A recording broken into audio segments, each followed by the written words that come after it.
Welcome back to news jet update. चलिए देखते हैं झारखंड की 25 फटाफट बड़ी खबरों को। इससे पहले आप झारखंड के किस जिले से न्यूज को देख रहे हैं हमें कमेंट बॉक्स में जरूर बताएं। साथ ही डेली अपडेट रहने के लिए आप हमारे चैनल को सब्सक्राइब कर बेल आइकन को दबाना बिल्कुल ना भूलें। पहली खबर, लालू प्रसाद समेत 75 दोषी करार।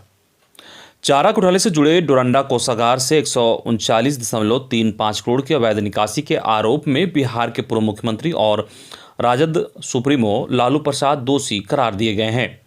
मंगलवार को सीबीआई की विशेष जज एसके शशि की अदालत ने लालू प्रसाद के साथ 74 अन्य आरोपियों को इसमें दोषी करार दिया। इनमें से 38 लोगों को जेल भेज दिया गया। 2 अभियुक्त बालकृष्ण शर्मा और सुरेश कुमार दुबे के खिलाफ वारंट जारी किया गया। ये दोनों मंगलवार को सुनवाई के दौरान अदालत में उपस्थित नहीं हुए। अदालत ने दोषी करार 35 अभियुक्तों को 3-3 साल की सजा सुनाई है। साथ में 50,000 से 2 लाख तक का जुर्माना किया है। अदालत ने 7 महिलाओं समेत 24 आरोपियों को बरी कर दिया। इसमें मामले में 99 आरोपी मुकदमे का सामना कर रहे थे। इनमें से पूर्व सांसद जगदीश शर्मा और पूर्व विधायक ध्रुव भगत भी शामिल हैं। अगली खबर, रामगढ़ में ट्रेलर का ब्रेक फेल होने से चपेट में आए 6 वाहन, 4 मरे। रामगढ़ में मंगलवार को ब्रेक फेल होने के बाद एक ट्रेलर ने 6 वाहनों को रौंद दिया, जिससे 4 लोगों की मौत हो गई जबकि 4 अन्य घायल हो गए। यह भीषण हादसा रामगढ़ रांची मुख्य मार्ग स्थित पटेल चौक के पास सुबह लगभग 11:30 बजे हुआ। ब्रेक फेल होने के बाद ट्रेलर आधा दर्जन वाहनों को रौंदते हुए एक पेट्रोल पंप के पास पलट गया और उसमें आग लग गई। हादसे में मरने वाले 4 लोगों में 2 बाइक सवार की पहचान रांची के और मांझी स्थित कुंडाहोली गांव के विनोद करमाली और बरियातू निवासी मिंटू कुमार के रूप में हुई। तीसरा मृतक रामगढ़ जिले के घुटुआ निवासी विजय करमाली है, जो कि एक एक्सयूवी का ड्राइवर था। चौथा शव पुलिस को दुर्घटनाग्रस्त ट्रेलर के मलबे के नीचे मिला, उसकी शिनाख्त नहीं हो पाई है। अगली बड़ी खबर, जेपीएससी पीटी में 1044 और अभ्यर्थी चयन किए जाएंगे। 7वीं से 10वीं जेपीएससी प्रारंभिक परीक्षा का संशोधित रिजल्ट जल्द जारी होगा। संशोधित रिजल्ट में 1044 और अभ्यर्थियों के नाम शामिल किए जाएंगे। 407 अभ्यर्थी पूर्व की सूची से बाहर हो सकते हैं। मंगलवार को जेपीएससी की ओर से हाईकोर्ट को यह जानकारी दी गई और संशोधित रिजल्ट जारी करने की अनुमति मांगी गई। इस पर chief justice doctor Ravi Ranjan और जस्टिस सत्यनारायण प्रसाद की अदालत ने कहा कि इस मामले में जेपीएससी ने पहले गलती स्वीकार की थी। जब एक बार गलती हो गई तो उसे सुधारा जाना चाहिए और संशोधित रिजल्ट जारी किया जाना जरूरी है।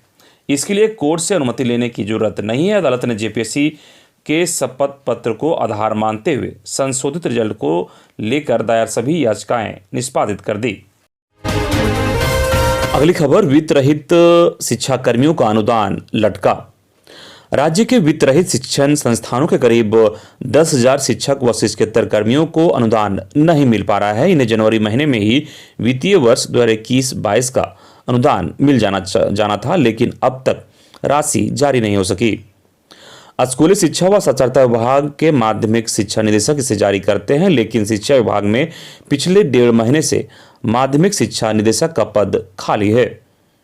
तत्कालीन माध्यमिक शिक्षा निदेशक हर्ष मंगला केंद्रीय प्रतिनियुक्ति पर चले गए हैं। उन्हें केंद्रीय प्रतिनियुक्ति पर जाने के बाद से किसी अन्य अधिकारी को निदेशक का प्रभार नहीं दिया गया है। ऐसे में अनुदान का भुगतान नहीं हो पा रहा है। 25 फरवरी से झारखंड विधानसभा का बजट सत्र आयोजित होना है, जो 1 माह चलेगा। सत्र के दौरान राशि नहीं जारी होने की संभावना है। ऐसे में आशंका बनी हुई है कि वित्तीय वर्ष 2021-22 के अनुदान की राशि जारी ना हो और यह लैप्स हो जाए।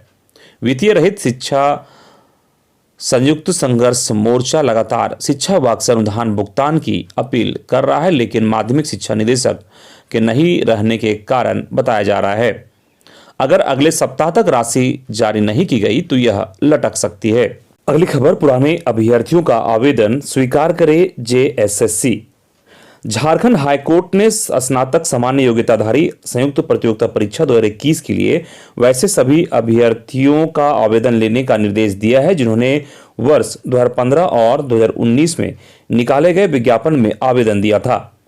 जस्टिस डॉक्टर एस एन पाठक की अदालत ने ओंकार नाथ तिवारी और अन्य की ओर से दायर याचिका के बाद यह निर्देश दिया। याचिका में स्नातक स्तरीय संयुक्त प्रतियोगिता परीक्षा के कट ऑफ डेट को चुनौती दी है। अदालत ने कहा है कि आयोग आवेदन करने की तिथि बढ़ाए और प्रेस विज्ञप्ति समाचार पत्रों में प्रकाशित कराए। तिथि बढ़ाने संबंधी सूचना वेबसाइट पर भी जारी करने का निर्देश अदालत ने दिया है। अदालत ने कहा कि आयोग की विज्ञापन संख्या 5/21 के तहत होने वाली नियुक्ति इस मामले के अंतिम आदेश से प्रभावित भी होगी। अगली खबर, पोस्ट मैट्रिक छात्रवृत्ति के लिए 18 से खुलेगा पोर्टल। पोस्ट मैट्रिक छात्रवृत्ति के आवेदन और उनके सत्यापन के लिए फिर से ई कल्याण पोर्टल खुलेगा। 18 फरवरी से इसके लिए ई कल्याण पोर्टल को खोला जाएगा और 28 फरवरी तक खुला रहेगा।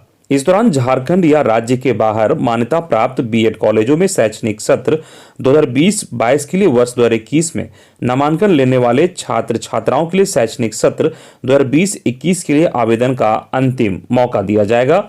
आवेदन करने के बाद उसके सत्यापन के लिए संबंधित शैक्षणिक संस्थानों को छात्र छात्राओं के आवेदन के सत्यापन के लिए 18 फरवरी से 4 मार्च तक का समय दिया जाएगा। इसके लिए मंगलवार को अनुसूचित जनजाति, अनुसूचित जाति, अल्पसंख्यक व पिछड़ा वर्ग कल्याण विभाग ने अधिसूचना जारी कर दी है।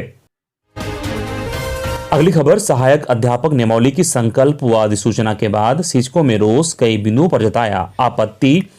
पारा से सहायक अध्यापक बने शिक्षकों को एक बार फिर मायूसी हाथ लगी। लंबे समय के बाद एक उम्मीद जगी थी, लेकिन अधिसूचना जारी होने के बाद पारा शिक्षकों में रोष नजर आ रहा है। वार्ता के विपरीत अधिसूचना जारी करने का आरोप लगा रहे हैं। पारा शिक्षकों ने कई बिंदुओं पर आपत्ति जताते हुए नियमावली में पुनः संशोधन की मांग कर रहे हैं, जिनमें कुछ मांगों में 60 साल के अटूट सेवा स्थायीकरण की मांग, 30 दिनों के बाद नो वर्क नो पे का नियम बने, न कि बर्खास्तगी की।